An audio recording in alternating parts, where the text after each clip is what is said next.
International relation में एक कहावत है, दोस्ती हो या दुश्मनी बिना मतलब के नहीं की जा सकती, और करते हुए हैं तो कहीं ना कहीं एक सीक्रेट मोटिव तो छुपा ही होता है। Hello everyone, this is Alka Mishra और आज की इस वीडियो में, आज इस क्लास में जो हम जिस टॉपिक पे या जिस सब्जेक्ट पे बात करने वाले हैं, that is your international relation.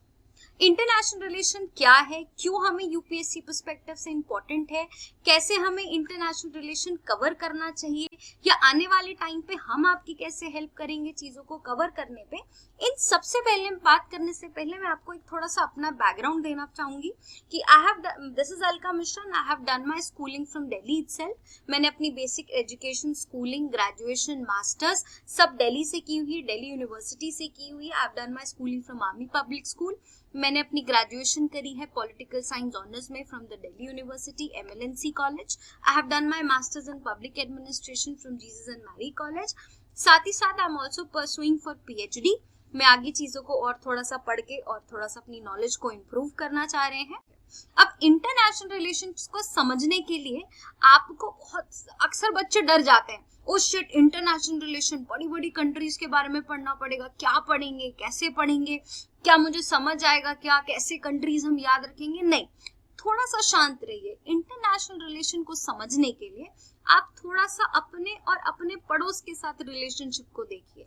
अगर आपके पड़ोसी के साथ आपके टर्म्स अच्छे नहीं है तो समझ लीजिए आपका रिलेशनशिप कहीं ना कहीं इंडिया पाकिस्तान के रिलेशन के जैसा है। अब हो सकता है कहीं आपका पड़ोसी कुछ लैंड पे कब्जा करके बैठा है, तो कहीं ना कहीं वो चाइना है, मतलब चाइना को शौक है अलग अलग कंट्रीज के लैंड को कैप्चर करना।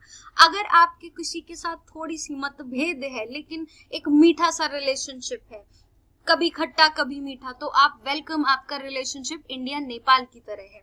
इसी तरीके से थोड़ा सा हम इसको लाइट वर्जन में करेंगे ताकि हम प्रीलिम्स और मेंस पर्सपेक्टिव से भी इंटरनेशनल रिलेशन के लिए तैयार हो जाए, एग्जामिनेशन क्लियर भी कर लें और कॉन्सेप्ट्स भी थोड़ा इजीली समझ आ जाए।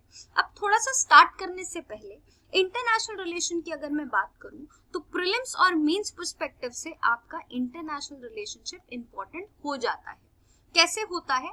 तो प्रीलिम्स में हर साल आपको 1 से 3 क्वेश्चंस के बीच में इंटरनेशनल रिलेशन के आसपास से ट्रेंड में देखे गए हैं जो पूछा जाता है, और मेंस पर्सपेक्टिव से पिछले कुछ सालों में 55 से लेके 70 प्लस लगभग मार्क्स का जो है आपसे क्वेश्चन पूछा जाता है इंटरनेशनल रिलेशन से। अब किस तरीके के क्वेश्चन पूछे जाते हैं?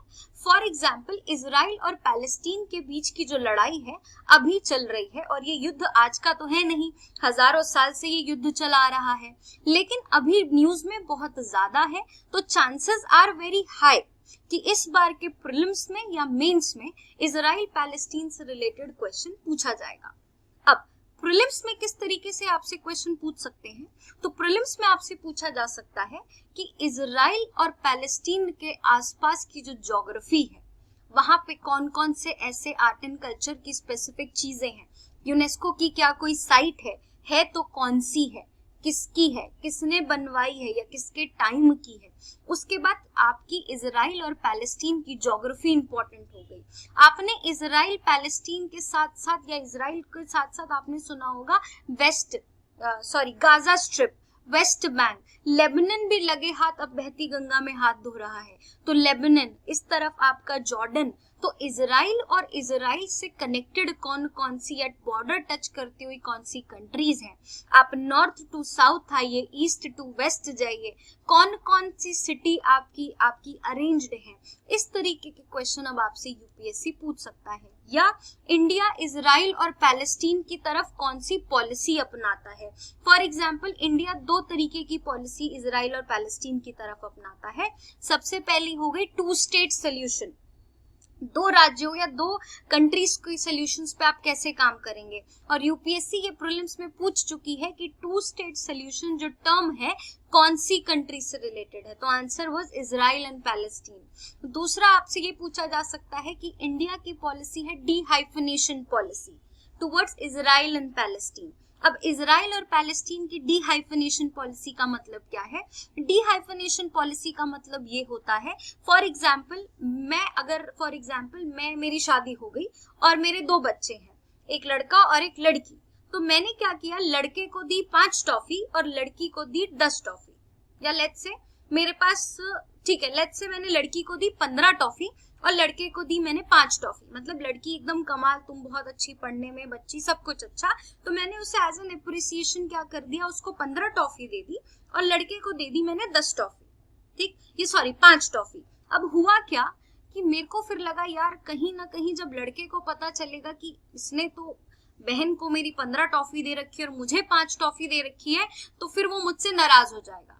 इसीलिए मैंने क्या किया कि दोनों के रिलेशनशिप को मेंटेन करने के लिए मैंने क्या किया कि अपनी बेटी से 5 टॉफी उठा के दे दी अपने बेटे को। अब दोनों की तरफ 10-10 टॉफियां हो गई। इसे बोलते हैं हाइफनेशन की पॉलिसी, कि आप दो कंट्रीज के साथ में जिनके बीच में डिस्प्यूट चल रहा है, उन दोनों के साथ अच्छे रिलेशनशिप मेंटेन करना चाहते हैं। बट अब नेक्स्ट आती है डी हाइफनेशन की पॉलिसी। डी हाइफनेशन की पॉलिसी का मतलब ये होता है कि अगर मेरी बेटी, सेम एग्जाम्पल उठाते हैं, मेरी बेटी पढ़ने में अच्छी है, वो मुझे मतलब वो मुझे बढ़िया से पढ़ के रिजल्ट दे रही है, मेरी नाक ऊंची कर रही है, और लड़का थोड़ा थोड़ा डामाडोल है, तो मैं फिर भी अप्रिसिएशन की जब बात आएगी या सपोर्ट की जब बात आएगी तो मैं क्लियरली सपोर्ट कर रही हूँ अपनी बेटी को। तो डी हाइफनेशन की पॉलिसी का मतलब कि सबसे पहले आप जिसके साथ आपका इंटरेस्ट ज्यादा मैच कर रहा है, पहले आप उसी कंट्री के साथ रिलेशनशिप की बात करते हैं, डिस्पाइट ये सोचते हुए कि दूसरी कंट्री बुरा ना मान जाए। इसीलिए जब हमारे प्रधानमंत्री मिडिल ईस्ट या वेस्ट एशियन कंट्री गए थे, तो जब वो इजराइल गए, पैलेस्टीन नाराज हुआ कि भैया आप इजराइल आए और बगल में पैलेस्टीन नहीं आए, लेकिन हमने क्या बोला कि हम यूज करते हैं डी हाइफनेशन पॉलिसी। अभी हमारी ट्रिप केवल इजराइल की तरफ है, जितनी भी डील होगी आर्टिफिशियल इंटेलिजेंस को लेके, बाकी ट्रेड को लेके, वेपन्स को लेके, एग्रीकल्चर को लेके, वो केवल इजराइल के साथ होगी। लेकिन जब हम पैलेस्टीन आएंगे, जब आपके साथ वो पॉलिसी होगी, तो हम इजराइल की तरफ देखेंगे नहीं। इसे बोलते हैं डी हाइफनेशन पॉलिसी। तो आपसे प्रीलिम्स में पूछा जा सकता है कि डी हाइफनेशन पॉलिसी हमने किस किस के साथ यूज की, या तो आपसे पूछा जा सकता है कि इस वॉर का इंडिया पे या इंडिया का क्या स्टैंड है इजराइल और पैलेस्टीन के साथ रिलेशनशिप मेंटेन करने पे। लेकिन हमारा ज्यादा झुकाव टुवर्ड्स इजराइल ही रहता है। क्यों रहेगा? जब वो आगे हम पढ़ेंगे तो हम ज्यादा क्लियरली देख पाएंगे। चलिए बात करते हैं कि शुरुआत कैसे की जाएगी। तो सबसे पहले हम बात करेंगे, बेसिक्स हैं जो हमारे इंटरनेशनल रिलेशन के। बहुत सारे स्टूडेंट पढ़ना शुरू कर देते हैं, बुक उठा लेंगे, सीधा नेबर्स उठा लेते हैं, यूएसए उठा लेंगे, चाइना उठा लेंगे। बहुत सारे स्टूडेंट तो शुरुआत ही इंटरनेशनल रिलेशन की इंडिया पाकिस्तान से करते हैं, मतलब अलग ही लेवल का क्रेज रहता है। लेकिन हम बात करेंगे बेसिक चीजें से कि इंटरनेशनल रिलेशन होता क्या है। इंटरनेशनल रिलेशन में और इंडियन फॉरेन पॉलिसी या किसी भी देश की फॉरेन पॉलिसी में क्या डिफरेंस होता है। हमने ये तो सुना है कि वॉर हुई, लेकिन बहुत सारे लोगों को वर्ल्ड वॉर 1-2 नहीं पता, उसके बाद शुरू होने वाली कोल्ड वॉर नहीं पता। कोल्ड वॉर मतलब क्या? ऐसी सिचुएशन जहां दो आंटियां केवल एक दूसरे को हूल दे रही हैं, तुझे ये कर दूंगी, तुझे वो कर दूंगी, लेकिन ग्राउंड रियलिटी पे दोनों एक दूसरे पे हाथापाई कुछ नहीं कर रही, बस मुंह एकदम चिढ़ा रही हैं एक दूसरे को। इस तरीके की पॉलिसी को कहते हैं या सिचुएशन को कहते हैं कोल्ड वॉर, जहां दो कंट्रीज बस आपस में एक दूसरे को गुर्रा रही हैं देख के, पर एक्चुअली ग्राउंड में कुछ नहीं कर रही हैं। आपका फिर अलग अलग तरीके का वर्ल्ड था। पहले बाइपोलर वर्ल्ड था। बाय मतलब हमेशा दो से आप बात करते हैं। फिर यूनिपोलर वर्ल्ड हुआ, यूएसए सुपर पावर बना, तो यूनी मतलब 1। देन मल्टीपोलर वर्ल्ड, आज आप खाली यूएसए और रशिया के आसपास सारी कंट्री नहीं घूमती हैं। आज इंडिया भी पावरफुल है, चाइना भी पावरफुल है, फ्रांस भी पावरफुल है, जर्मनी भी पावरफुल है, जापान पावरफुल है। तो आपका कैसे वर्ल्ड बाइपोलर से यूनी, यूनी से मल्टी, और क्या मल्टीपोलर वर्ल्ड आने वाले टाइम पे नुकसान पहुंचाएगा कि ये एक म्यूचुअल कोलैबोरेशन की तरह ही काम करेगा? ये क्वेश्चन अराइज होगा अब आपके मेंस पर्सपेक्टिव से। तो हम बेसिक्स देखेंगे, क्या होती है डिप्लोमेसी, किस किस तरीके की डिप्लोमेसी यूज की जाती है। जैसे कि कल्चरल डिप्लोमेसी, हम अपनी सॉफ्ट पावर को बहुत इंपॉर्टेंट मानते हैं। अलग अलग कंट्रीज के साथ हम अपनी कल्चरल डिप्लोमेसी करते हैं। बुद्धिज्म की डिप्लोमेसी हम करते हैं नेपाल के साथ, चाइना के साथ, श्रीलंका के साथ। तो इस तरीके की डिप्लोमेसीज क्या क्या है, तो बेसिक जानने की कोशिश करेंगे। देन हम देखेंगे कि किस तरीके से भारत की कूटनीति या भारत की फॉरेन पॉलिसी आपके नेहरू से नरेंद्र मोदी गवर्नमेंट या नरेंद्र मोदी डॉक्ट्रिन के टाइम पे आई। जिस तरीके से संविधान में अमेंडमेंट करते हैं टाइम के साथ, उसी तरीके से हमने इंडियन फॉरेन पॉलिसी में वक्त के साथ अलग अलग चीजों को एड ऑन किया, अलग अलग पॉलिसीज अपनाई। फिर हम देखेंगे इंडिया और उसके इमीडिएट नेबर्स के साथ रिलेशनशिप कैसे हैं। Nepal, China, Afghanistan, Sri Lanka, Myanmar, Bhutan. अगर मैं इंडिया और नेपाल की बात करूं, बड़ा मीठा रिलेशनशिप शेयर करते, कभी खट्टा और कभी मीठा। अगर आप जब भी इंडिया नेपाल के बारे में पढ़ेंगे ना, तो आप एक जुमला जरूर सुनेंगे, रोटी और बेटी का रिश्ता। अब रोटी बेटी क्यों कहा जाता है? क्योंकि हर दिन लाखों लोग बॉर्डर पे यहाँ से वहां इकोनॉमिक पर्सपेक्टिव से जाते हैं, और साथ ही साथ हम शादियां भी, अपनी कुछ लड़कियां वहां से यहाँ शादी करके आती है, तो यहाँ की लड़कियां नेपाल जाती हैं। तो हम देखेंगे हमारे इमीडिएट नेबर्स के साथ रिलेशनशिप कैसे हैं, हमारे उसके बाहर जो कंट्रीज है, मिडिल ईस्ट कंट्रीज के साथ कैसे हैं, अफ्रीकन कंट्रीज के साथ कैसे रिलेशनशिप शेयर करते हैं, साउथ एशियन के साथ कैसे करते हैं, और इन सारे रिलेशनशिप में इंडिया के साथ साथ चाइना का क्या स्टैंड है, ये भी बहुत ज्यादा इंपॉर्टेंट हो जाता है।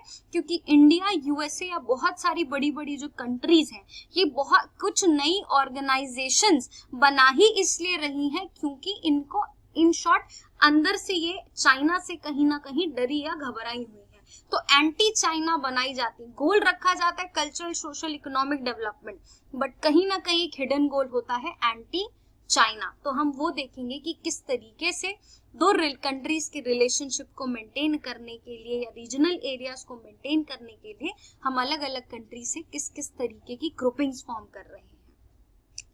इसके बाद सबसे इंपॉर्टेंट चीज, क्यों ट्रंप आके इंडिया में नमस्ते मोदी, क्या नमस्ते मोदी नमस्ते इंडिया करते हैं? क्यों नरेंद्र मोदी जाके वहां पे अमेरिका में रिलेशनशिप मेंटेन करते हैं, इंडियन लोगों को डिनोट करते हैं? क्यों? क्योंकि इंडियन डायस्पोरा दो कंट्रीज के रिलेशनशिप को मेंटेन करने के लिए बहुत इंपॉर्टेंट है। अब डायस्पोरा क्या है?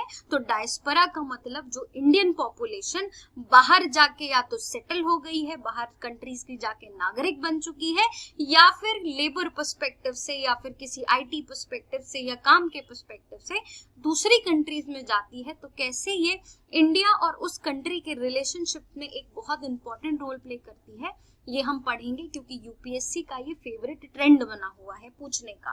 देन हम वेरियस इंटरनेशनल ऑर्गेनाइजेशन देखेंगे, और सबसे इंपॉर्टेंट इन सारी चीजों को लिंक करके हम देखेंगे आपके करंट से। ठीक है, करंट में जैसे कि G20 मतलब ग्रुप ऑफ 20 कंट्रीज का आपने अभी मीटिंग देखी, और G20 में ही हमने इसको क्या किया, एक और कंट्रीज को ऐड करने की बात की, अफ्रीकन यूनियन।